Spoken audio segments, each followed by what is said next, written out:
I want you to count your protein calories. I want you to count the fat calories. But when it comes to vegetables, that's why I can have a salad the size of, like, you know... Your coffee table, basically. My coffee table, basically.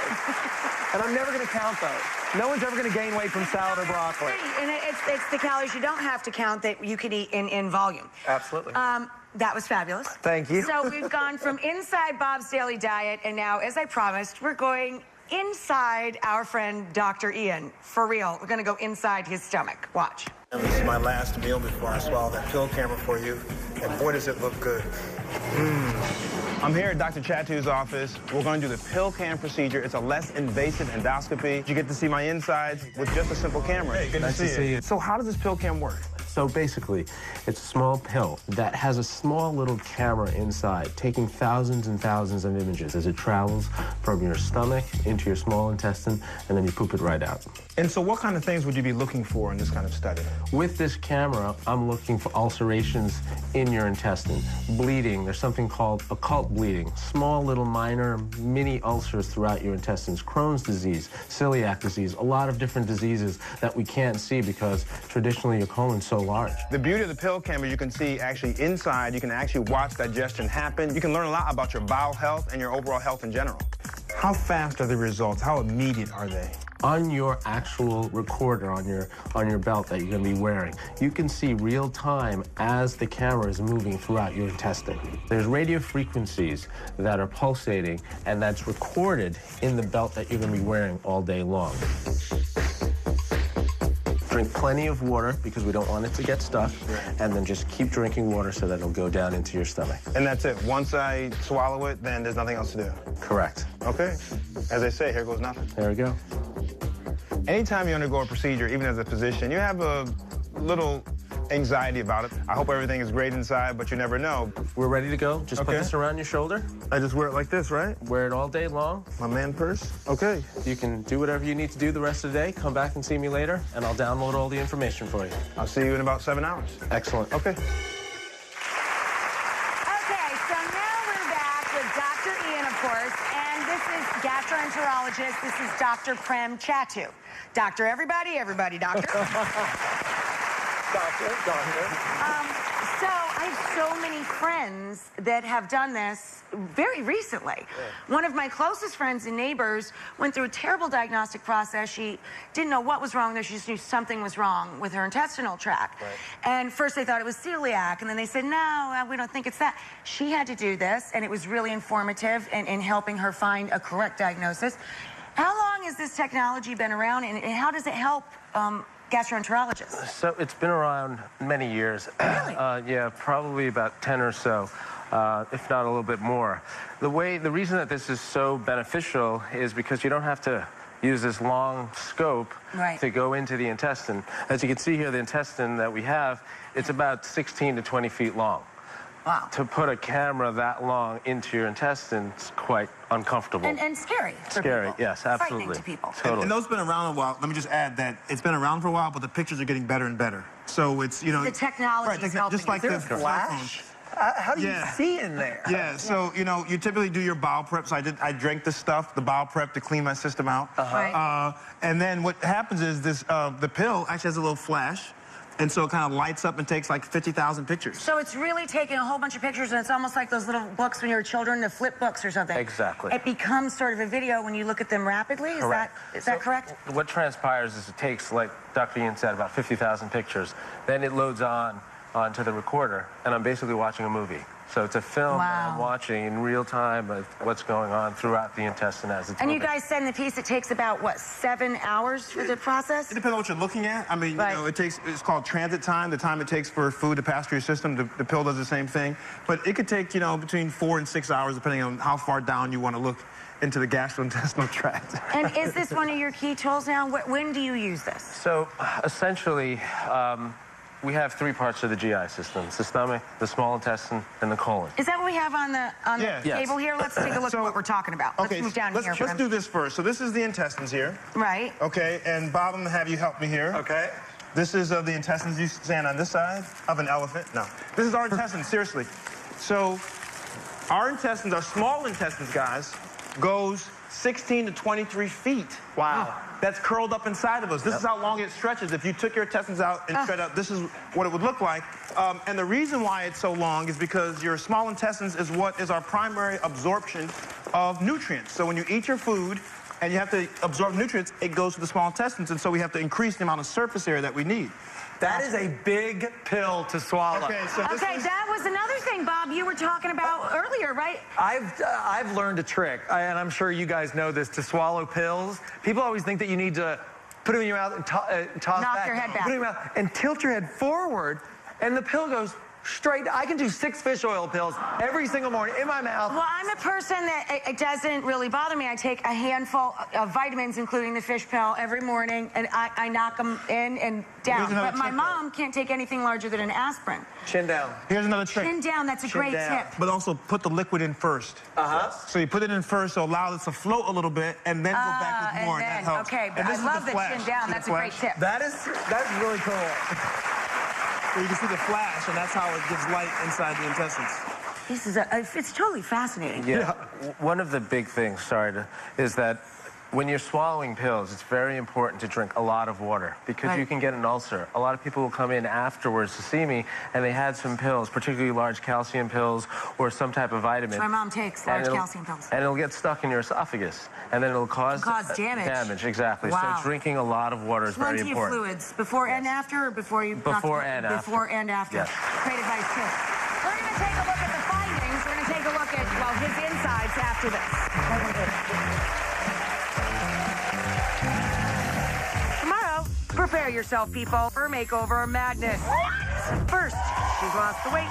Now good is going to make her look great. You look phenomenal. Top 5, JB Smooth is giving himself a secret agent makeover. And I'll do this thing, and I'll do this, and I'm bang, baby! You are double O Smooth. I'm double O Yeah! And I'm giving steak sandwiches a makeover with a little help from an easy cheesy sauce. Ta-da! Even this little guy is getting 4 festive new looks. He's drunk. Oh, that's hilarious. That's tomorrow. 100% all-leather sofa, only $9.99. Pure luxury with hand-driven nail-head trim. Add the matching love seat. Both pieces of all leather, only $17.99. That's one untouchable value. Only at My Bob's Discount Furniture. Everyone's got family, but none quite like this. You can't take it with you. It's an evening of screwball magic, says the New York Times. A laugh till you cry riot raves the Post. A 5-star hit that tickles the funny bone and touches the heart. James Earl Jones, Rose Byrne, and Elizabeth Ashley lead the best cast on Broadway. You can't take it with you. For tickets, visit telecharge.com. I opted in. I opted in. I opted into value with the Optimum Triple Play for just $84.95 a month. Opt out of having to pay for internet at home and data on the go. Opt in to using data anywhere with over 1 million Optimum Wi-Fi hotspots. Optimum gives you internet at home and on the go for one price, lowering your monthly wireless bill.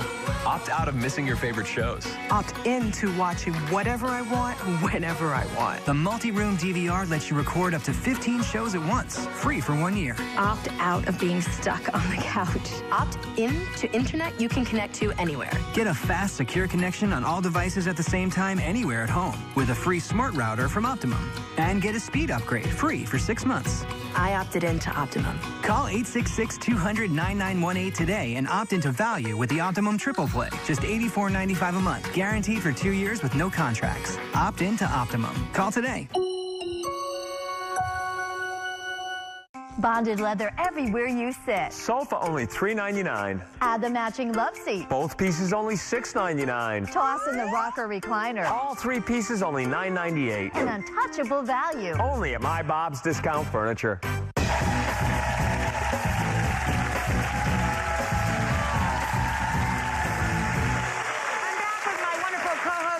Bob Harper's with us, our buddy Dr. Ian, and we are also joined by Prem here. We've all been talking about, well, his insides.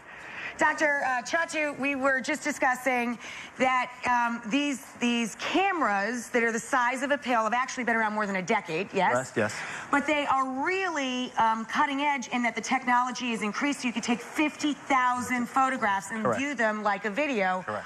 And it's great for diagnosis, correct? Yes. And less invasive. The key is the less invasive you can be, the less chance of errors and all kinds of complications. So the more you are this way, the better it is.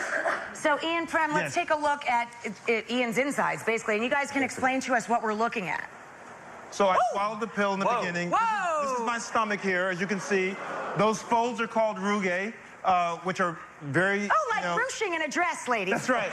So those are bubbles that I drank some water with the pill that you're seeing. They're little digestion bubbles also. Now you're seeing a little bile, which is made from the liver, and a little flecks of food particles. Most of it's gone because of the prep that I mentioned to you earlier. Bob said you look very clean, by the way. Very clean in there, Dr. Ian. Here we go, guys. This is called the microvilli. Now, we're now in the small intestines. Those microvilli are little hairy, projections that actually absorb your nutrients, and it increases the amount of surface area you can absorb. Now you're looking down the lumen or the space that's going down, down, down, and the green that you're seeing is the bile that's coming in from the liver to help digest things like fats. And just so you know, the opening of your small intestines is about the size of a $50. Woo! We were worried it was the size of the PVC pipe over there. So, Prem, when you looked at this film, you got a clean bill of health for Dr. Ian? Totally, completely normal. Now, what are you... So over here we have an example of, well, this is sort of the top three, the three most common gastrointestinal maladies, I guess you'd call them? Yes. So irritable bowel syndrome, otherwise known as IBS, is very different from IBD. IBD is inflammatory bowel disease, which is ulcerative colitis and Crohn's. But irritable bowel syndrome basically is you have problems with digestion. Either it's slow, you have cramping, you have change in bowel habits, and it really is what we call a diagnosis of exclusion, meaning that it's not all those bad things, it's more likely this. Is this common, guys? It's actually the most common diagnosis when a patient walks into a gastroenterologist's office. IBS. And it's better than IBD. IBD is a much more severe disease and requires a lot of treatment. And that is related to Crohn's, or it is Crohn's? Crohn's is one of the IBDs. Crohn's and ulcerative colitis. Now listen, this here are things that you do not want to eat. Steak like this, though, it looks good. I love steak. You love steak. That's your cheat meal. That's my cheat you love meal. your cheat meal. That's right. meal. Sorry, Bob, but that's the truth. I love steak, too. I eat it all the time. Yeah, but the thing is, it's very hard to digest, and it takes a very long time. So if you have IBS, you don't want that. Also, processed foods like this, the potato chips and the cakes, the sweets. Well, these are things we should stay away from anyway. In general. But if you have IBS, this really makes it worse. But the things you want to eat are these, okay? White, flaky fish, easy to digest. These whole grains are very good for you. And also fiber. Fiber will increase your transit time to keep moving things through. So a person with IBS can eat pasta or bread or something, but they're going to have the easiest time with these. That's right. That's Absolutely. a big difference. That's right. Okay, moving down. What's this? Okay, this is something called GERD, gastroesophageal reflux disease, known as reflux, otherwise known as heartburn. People think that, they say, my heart is burning. It's not your heart burning. Your esophagus is behind your heart. And what happens is sometimes the acid from your stomach can creep back up into your esophagus, and it burns your esophagus, but it feels like it's your heart My burning. mom suffers from this. Yes. Yeah. So the things you want to stay away from are mints, chocolates, cinnamon, these kind of caffeine, these kind of things that actually... Cinnamon? Who knew? Mints. Is milk good for acid reflux? So it's a great question. So milk, most people think that milk is great for acid. Calms your stomach. Correct. However, that's a misnomer. Wow. It's like an old wives' tale. What happens is milk has a lot of fat. It actually makes the lower esophageal sphincter open up bigger. Wow, and causes making more it acid. worse, Correct. not better. Exactly. Wow. But if you're going to drink milk, fat-free milk will help. But also, aloe vera is very good for you. Bananas are good. And the idea is to decrease the acidity. That's what's causing the burn. And ginger. And ginger. My mom loves ginger. These are all good things. Okay. I'm surprised about cinnamon, because cinnamon's like a superfood. I know. I was surprised, too. Now, this is the one I really want to clear up. It seems to me like so many of my friends and acquaintances, all of a sudden, they say, after years of me feeding them pasta and pizza and paninis at parties, they're like, no, I have celiac. You can't really catch celiac, right? I mean, it's something you're born with or not born with, correct? Correct. Only 1% of the population, 1 out of 100 people, actually has a celiac disease. Only 1 out of 100. So people it's become so trendy. It's become trendy. Maybe they just feel better when they eat gluten-free, and that's fine and valid. Great. But let's talk what it is. Celiac disease is having an allergy to the protein gluten. Right. Gluten is a protein. You find it in wheat, barley, rye. So certain foods that contain this protein, you have a reaction And it causes an inflammation, right? It causes inflammation in your intestinal lining, and you can get ulcers. You can get pain, right? Yes. Yeah. Pain and diarrhea. Diarrhea. And so what happens is if you have celiac disease, you take a gluten-free diet to help because there's no other treatment for it. But people think gluten-free diet means weight loss. And the reason, the reason why people actually do lose weight on a gluten-free diet is because those foods tend to be healthier and lower in calories. Right. Not because it's gluten-free. We need to distinguish that. And actually, if you're going to be cutting out all those grains and all those processed foods, if you've been eating them before, you're going to lose weight from that initially. Right. But that's why you're losing weight. Then you go too far the other way. Right, eating too much volume. But these are some of the foods that obviously you want to stay away from if you have celiac disease or you have a gluten allergy. Licorice, gravies, these things all have gluten in it. And things you can have, obviously, you can have meats, you can have whole grains, vegetables, you can have... It's become a lot easier to eat a gluten-free diet, for sure. It is. But I want people to realize everyone does not need a gluten-free diet. You can have, it's not going to hurt you, but you don't need it. Thank you. 1% of us need it. 1% of us need it. Thank you so much to Dr. Ian and Dr. Chattoo. Wonderful having you. Thank you, Prem. Ian, even your insides are gorgeous. Grab a healthy snack. We'll be right back.